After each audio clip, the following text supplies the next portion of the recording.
your purpose and passion and living your big, big dream seems unattainable, then you're in luck because Amy McLaren has written the book on purpose to passion. And she's here on Cash In on Camera today to talk about that. First of all, Amy, congratulations on the book. I've been reading it.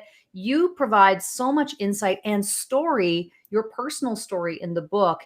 I wonder if you can start by telling us, what is it the first step around like helping people to realize that this is a real possibility? You can live a life like this. Yeah, you know what? You totally can. And just to rewind a little bit, so I went from being a grade one teacher where I taught for 10 years and liking what I did, but not loving it and really feeling like I wasn't really living all I was meant to do or fulfilling all the passions that I had inside of me. And that feeling of unsettlement or being unsettled led to me creating my nonprofit, which led to me creating another business and another business after that. But it really was truly me following things that lit me up and lights me up and not ignoring that and following those kind of breadcrumbs of passion, if you will, to get to that point. Because I'm a big believer in, like I say in my book, Passion and Purpose, it's all about doing what we love and using what we love to do more good in the world. But doing what we love and being passionate about something is so important because it brings out the best in who we are, right? And who doesn't want to be the best version of themselves? I want to be the best mom for my kids, the best community leader, the best, I just want to be the best version of me. And by following your passion and honoring it is a huge part of that. I so resonate with that message because even for me as a broadcaster, and I was in a position, a really, I think, a coveted role, coveted position, on national television. It sounds awesome. And it was great for a long time. But it did get to the point similar to you, I think, where you just have this internal knowing inside of you. It starts to bubble up. And I think a lot of people try to repress those feelings because it can seem scary to pursue that. So, I think for me, especially, I felt like, well, where do I start? And I know yours is a 7-step journey and people have to get the book to go through all 7 steps of how you get people to, deal with those issues. But tell us, talk to me about the quick win idea. It's like, how do you help people to kind of get that quick win so that they can see that there is a possibility that you can marry purpose to passion? Yeah, absolutely. So I think the very first thing to do is to make sure you know kind of what your passion is, or if you have an idea around it. I don't think you have to know exactly what it is, but you have to have an idea around it. So the first thing is to identify what you're passionate about, and whether that's, doing it through, like I like to say, a passion timeline and going back and looking at what you did in your 20s or 30s or 40s. Because I'm 41. I know sometimes being a parent, you get to a point in your life, right, where it's like, how did I get here? Like, this isn't what I signed up for 15 years ago. Like, now my kids are older, they're in school, I don't know what to do. And that's often what people say to me. But I just encourage people to go back first and see if there's anything like lost passions that you just kind of left on the table that you're still passionate about. And dabble in those, put them back into your life, whether it's a class a week or, picking up the phone and talking to an old friend. But that would be the first thing. But I'm here to say, and like many other people, and like that self-doubt, right? Of when you're following this, it isn't meant to be. Like when you left your position, when I left my teaching, that can be hard and that can be really tricky because sometimes that self-doubt can keep you in that spot for longer than you should. Well, it's security. There's a security blanket to, especially if you're transitioning from teaching in your case, broadcasting in mine, and going into entrepreneurship. And I know you're so much more than an entrepreneur. You're the CEO of Village Impact. You have all these other things that you do, the Airbnb business, and but going into that arena, like it can seem scary because it's unknown. Yeah. And so dealing with that is really challenging. And I heard you say something interesting there. You said, I'm 41 now. And so you came to this realization out of, I would say, frankly, fairly early age.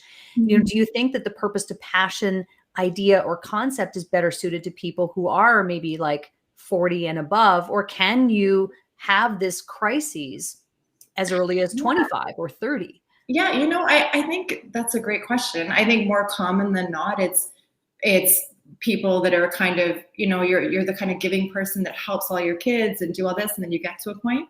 But I also think it's in the 20s too. I think we're like bombarded in this world where there is a lot of opportunity, and sometimes it's hard to know which direction to go. But at the end of the day, I think you've got to come back to something that means something to you, something that lights you up, something that brings out that best version of yourself. And for me, while teaching, I like to think that I was good at it and that I enjoyed it, and like the kids made progress and, moved on now to high school or where they were. But I can show up for the world in a bigger way. I showed up for my community in a bigger way, and not to say that teaching isn't a wonderful profession. I mean, you and I know, like, Canadian teachers are treated so well, respected really well, that they do so much. Any teacher does. But I'm of the big believer that we're all in here, all on this planet, do something, and it is definitely aligned with what you're passionate about and what you're driven towards. And when I started my nonprofit, I just followed those breadcrumbs of, giving back and having an impact and knowing that I wanted to do that. And I really believe that when you start small and you get intentional about your time and where you focus your time, those little things and steps that you take can lead to further opportunities. Like, I didn't think I would be, a founder of a multi-million-dollar nonprofit. That wasn't on my vision board, and nor was writing a book.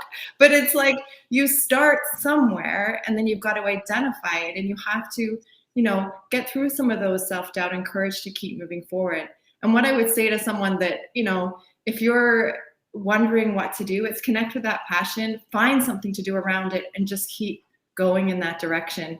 And know when you come to those hard times or you have those moments of self-doubt, guaranteed we've all done something harder, right? I think oftentimes when we get to go to do something, it's like, oh, it's really hard. And then you remember, wait a minute, I've done harder things than this. Do you know what I mean? Remember the hard things that you've done, because guaranteed you've done hard things like that before. And it's not until you look back on it and maybe itemize that and spend a bit of time to think about the things that you have accomplished. Yeah. And I love what you talk about in purpose to passion, about self-awareness, and I think that's really the theme that I see and read in this book, is just this idea of self-awareness. And you actually have a journey to help people become more self-aware. And I know for me, a big part of that was personal development. Yeah. And that was a big shift for me, back in the early, I would say maybe around 2013 or so, when this journey began for me in marketing and video marketing and starting a business.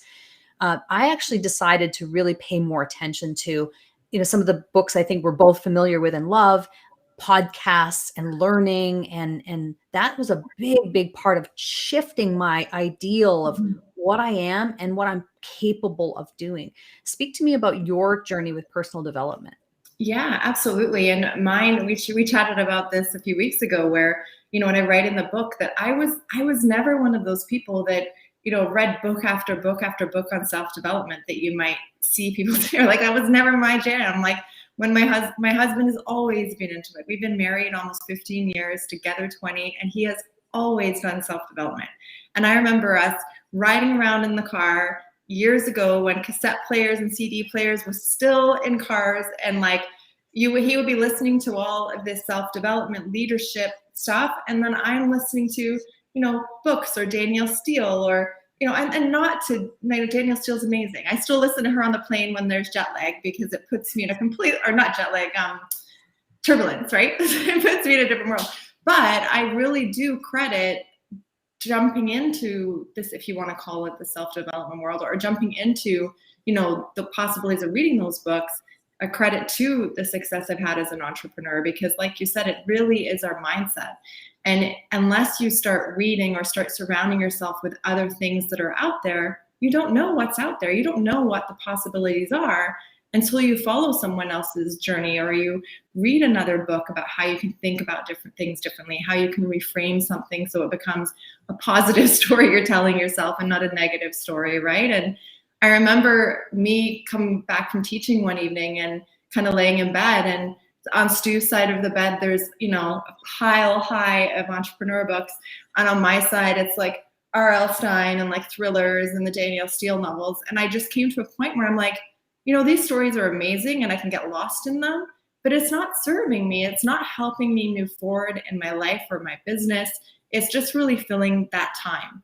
So then I kind of rolled over and I looked at his side of the bed. I'm like, well, maybe this guy has a good idea about what he's doing. Like, he seems driven, right? I mean, that was one thing that drew me to my husband, was how driven he was and how he wanted to start his own business. And I loved that about him. But I kind of felt I wasn't ready. And it took years for me to pick up my first book. But as soon as I identified that and picked up my first book and opened my mind to what's possible and started to listen to other speakers and read other books, it was like a whole new world opened up. And then but you get hungry for more, right? And oh, what else can I read, or what can I do? Addictive. It is. It's addictive. Because it's a mindset shift, and you really start to get into it. And I know you talk about that in the book, where you really saw it one way, and then when you started getting into it, you realized, oh wow, I see now what all the fuss is about. And just for those who are watching, Amy's husband is Stu McLaren, who is a very accomplished entrepreneur and in his own right. And I know that you both co-founded Village Impact. I'd love for you to talk about that, because in my opinion, you know, this is just such the perfect marriage of, again, purpose to passion. And you found a way to merge teaching with your love of travel. And then really the culmination is all the important work that you do with Village Impact. So tell us a little bit about that. Yeah, so I left teaching, but didn't leave it right away. Like, I left it with kind of one foot in the door, if you will, because I left it part-time first. And then eventually it went to me leaving full-time and then officially resigning, like, I think 7 years ago now, or 8 years ago.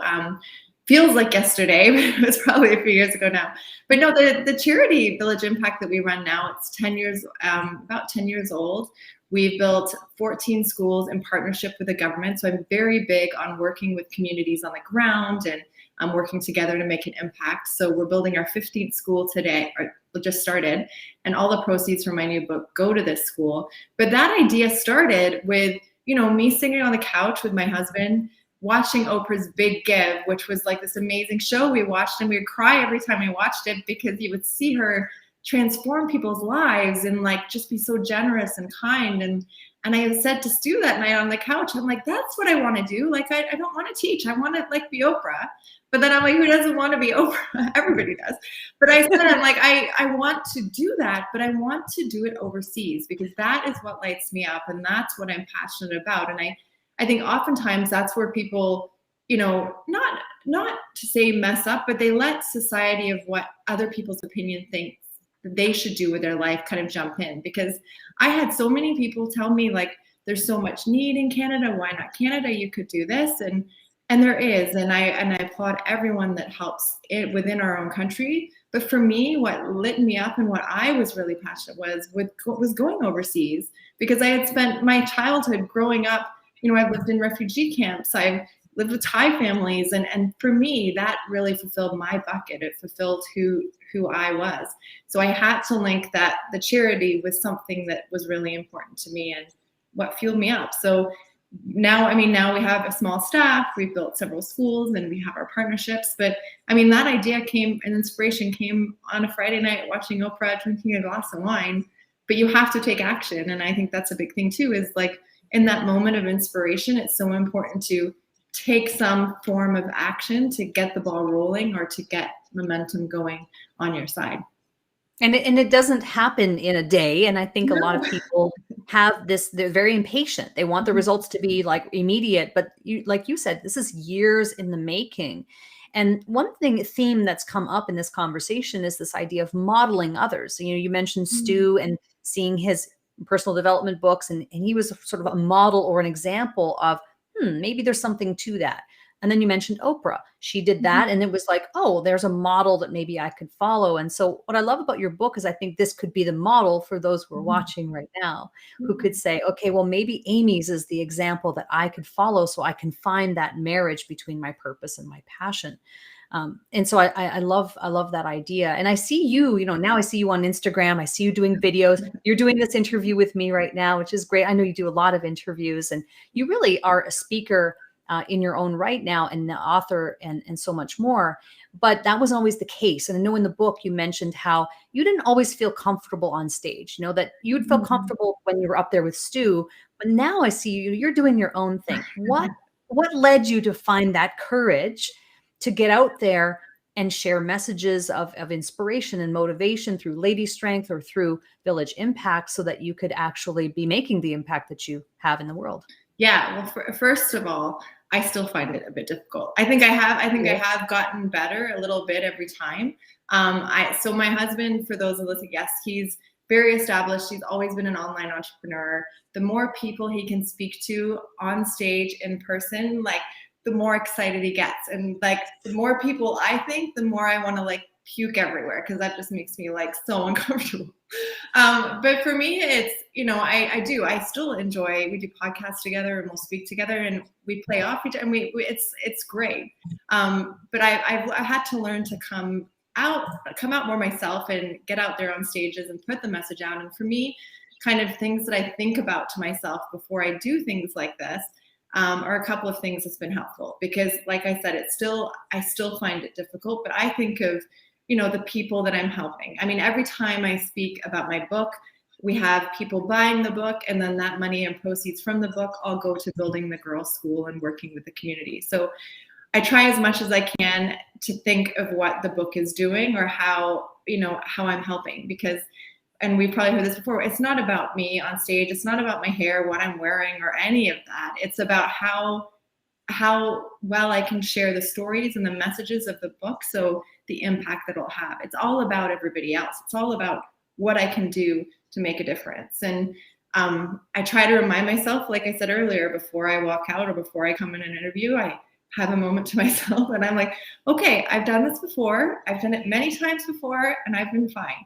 But there's still, so those are two things that I do. It's just remembering I've done it, and then also thinking, looking at a picture of the kids in the school that we help or support, or my team in Kenya that I adore. They're like family to me, and we've been working together for years. And I think of what can happen from one message or one speaking engagement or one summit, because oftentimes I think we don't realize that just by sharing our message and being brave and just sharing one little thing about it, you don't know who's listening or who's watching and who resonates with your message and how they want to help. And I mean, that's how I built the nonprofit.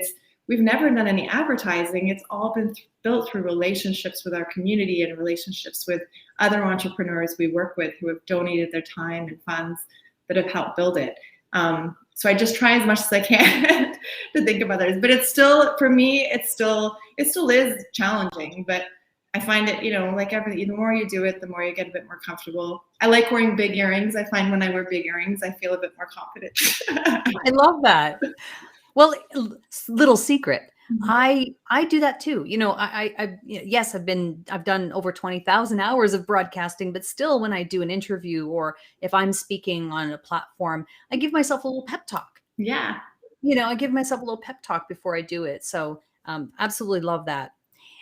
Listen, Amy, we have a fun segment that we do here on Cash In on Camera where it's called Stop Marketing Like It's 1999. And I know that you and Stu know about marketing, because without marketing, you can't get your message out to all the people that you impact. So I'd love to know, what is a tool, tip, a tactic, a technique that has really benefited you getting your message out to more people that's not marketing like it's 1999, marketing for the world that we live in today? Yeah. So something I've done for my book that just came out is we purposely launched it the same time as we had other things happening. So we launched my book around my husband's event. So he just put on a big membership event in August. It happened the week after my book came out. So that was great for timing. It made the use of his social media presence and his following combined with mine. So combining things you have already going on and getting the most that you can out of that time, because I mean, Facebook's changing over time and platforms are changing, right? So the more kind of eyes you have on stuff with all your different resources, the better. And then something else that worked with us really well is, at his event, we sold books in bulk and we combined our books together for buy 12 books and you get access to other things that we have, where it's, Stu and I are doing a workshop together if you buy 12 books, but it's combining all of your resources and timing it throughout the year where you get more eyeballs on your book, on your message. And then it's a better effort at the end of the day. I love that. So the idea of timing is some /passion to purpose book you'll be able to order today. So just get the book. I've been reading it. I love it. I think it's so important. And it's really, I think especially important, Amy, for women. It's not just for women, but I just think a lot of women get themselves at a point in life where they feel like they're living their life for someone else. And if you're that person, then this is the book that you need to read. So I love that. Thank you. Thank you so much. Thank you, Amy, for coming on today. Really appreciate your time, and look forward to connecting with you again soon. Sounds good. Thank you so much. You're welcome.